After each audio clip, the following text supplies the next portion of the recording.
जी हाँ साथियों, आप लोगों का बहुत बहुत स्वागत है अपने इस डाउटलेट स्टडी चैनल पर।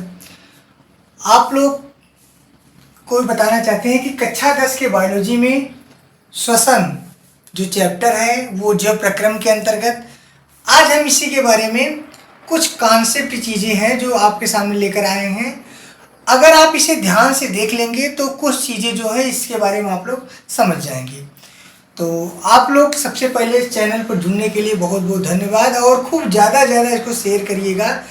इस पर बहुत सारे क्लास आपको ऑफलाइन ऑनलाइन मिलते रहेंगे। सभी सब्जेक्ट को सभी सब्जेक्ट मिलते रहेंगे। क्लास 10th का, 9th का, 11th का, 12th का और साथ ही साथ कुछ इंट्रेंस का भी चलने वाला है। चलिए ध्यान देते हैं हम लोग अपने इस टॉपिक पर। इसका नाम है श्वसन, जिसे हम लोग बोलते हैं रिस्पिरेशन ना। क्या बोलते हैं? रिस्पिरेशन या श्वसन बोलते हैं। चलिए इस चीज को समझने के लिए हम लोग ध्यान देते हैं कि यहाँ पर कुछ चीजें लिखा गया। इसका मतलब क्या होता है? इसे लिखा गया ऑक्सीकरण। यहाँ पर ऑक्सीकरण या ऑक्सीडेशन, ऑक्सीकरण क्या होता है? तो बताया जाता है कि जो श्वसन होता है वो एक ऑक्सीकरण प्रक्रिया है।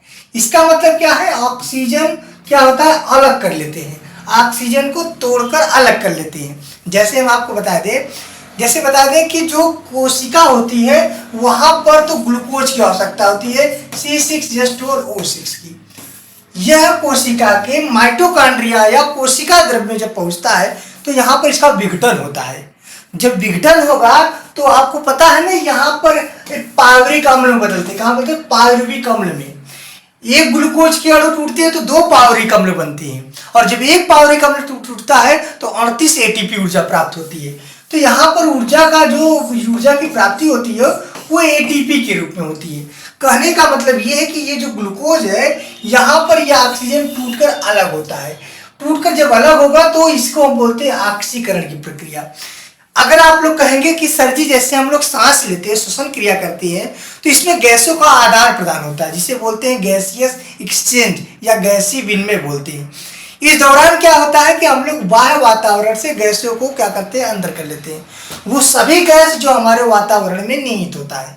फिर क्या करते हैं कि हमारे फेफड़ों में कुछ एल्वेलाई यानी कुपिका होती है जो क्या करती है? गैस में से सिर्फ ऑक्सीजन को एब्जॉर्ब करती है, वो अंदर कर लेती है, बाकियों को बाहर कर देती है। वह ऑक्सीजन जैसे ही फेफड़ा में पहुंचती है, फेफड़ा के थ्रू सीधा कहाँ जाएगा? ब्लड में जाएगा। वो ब्लड कहाँ जाएगा? हार्ट में, हार्ट पंप करेगा, पूरे बॉडी में जाएगा। अभी क्रिया समाप्त तो नहीं हुई है। अब बॉडी में पहुंचने के बाद हमारे टिश्यू और हमारे सेल माने ऊतक और कोशिका में जगह जगह पहुंच करके यही क्रिया करेगी। वहां पर जाकर के भी टूटेगी, वहां जाकर के कोशिकाओं को ऊर्जा प्रदान करेगी। तब कहते हैं ना कि श्वसन करने के बाद क्या क्या प्राप्त होती है? ऊर्जा और उष्मा, मतलब एनर्जी और हीट। ये कहाँ से प्राप्त होती है? श्वसन से। एक आपको छोटा सा एग्जांपल देते हैं। जैसे आपके अगल बगल अगर जब कोई किसी की मृत्यु हो जाती है तो क्या होता है? उनकी शरीर क्या होता है? ठंडा पड़ जाता है। क्या होता है? ठंडा हो जाता है। तो आप तुरंत दिमाग लगाइए कि सर जी बताए थे कि जब तक श्वसन करेंगे तब तक शरीर में क्या होगी? हीट होगी। क्या होगी? शरीर हीट रहेगी, टेम्परेचर बना रहेगा। और जैसे ही जब शरीर की जो सेल होता है, सेल में कौन सा जीवद्रव्य, जिसे बोलते हैं जीवन का भौतिक आधार, वो जो सेल का जीवद्रव्य होता है वो समाप्त हो जाता है, निष्क्रिय हो जाता है, तो लोग बोलते हैं आदमी मर गए। जब वो सेल समाप्त हो जाएगा तो यहाँ पर ये जो क्रिया हो रही थी, ATP का टूटना, ऊर्जा का मिलना, ये सब सारी क्रियाएं बंद होती है। तो यानी श्वसन करने से क्या क्या मिलता है? ऊर्जा और उष्मा। 1 नंबर का क्वेश्चन आपके बोर्ड में आया हुआ था। यहाँ से क्या पूछा गया था कि निम्नलिखित में से ऊर्जा प्राप्त होता है। ऑप्शन नंबर 1 पोषण, 2 श्वसन, 3 परिवहन और 4 उत्सर्जन। चारों ऑप्शन आपके सामने है। पूछा गया है कि ऊर्जा प्राप्त होती है। तो भैया ध्यान दीजिएगा, जहां पर ऊर्जा की बात आए तो आप पोषण मत मानिएगा।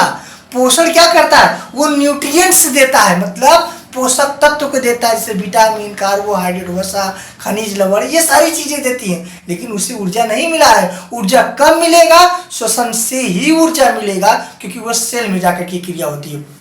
ठीक ना? बोलते हैं ना कोशिका के माइटोकॉन्ड्रिया को ऊर्जा घर कहते हैं, और जब तक टूटेगा नहीं तब तक ऊर्जा कहाँ से मिलेगा। चलिए अगले देखिए। यहाँ तक बात तो समझ में आ गई कि श्वसन से ऊर्जा उष्मा प्राप्त होती है। अब कुछ जीवधारियों के मुख्य श्वसन अंग, मतलब main respiratory organs of some animals, कुछ जंतुओं के कुछ श्वसन अंग, जैसे स्तनधारी मैमेलियन क्या फेफड़ा होता है, आमतौर पर लगभग देखा जाता है जितने भी मैमेलियंस होते हैं स्तनधारी होते हैं उनका श्वसन अंग फेफड़ा होता है। इसके बाद कीट होते हैं, मतलब इंसेक्टा में होती है श्वास नली, जिसे बोलते हैं ट्रैकिया। क्या बोलते हैं? ट्रैकिया, श्वास नली। ये श्वास नली, इसमें कोई एक विभिन्न प्रकार का अंग, केवल एक नली के समान होता है, जिसमें क्या होता है कि गैसों का एब्जॉर्ब कर करके वो सीधा ब्लड में भेज देते हैं। क्योंकि आपको बता दें, संघ आर्थ्रोपोडा के जो प्राणी होते हैं, माने कीट वाले जो प्राणी होते हैं, उसमें कोई नस तो पाई नहीं जाती है। क्यों? क्योंकि उसमें ओपन सर्कुलेटरी सिस्टम पाया जाता है। समझ में आ गए? ओपन सर्कुलेटरी सिस्टम मतलब खुला परिवहन तंत्र, माने नो धमनी एंड नो शिरा। चलिए अब देखिए जलीय जीव।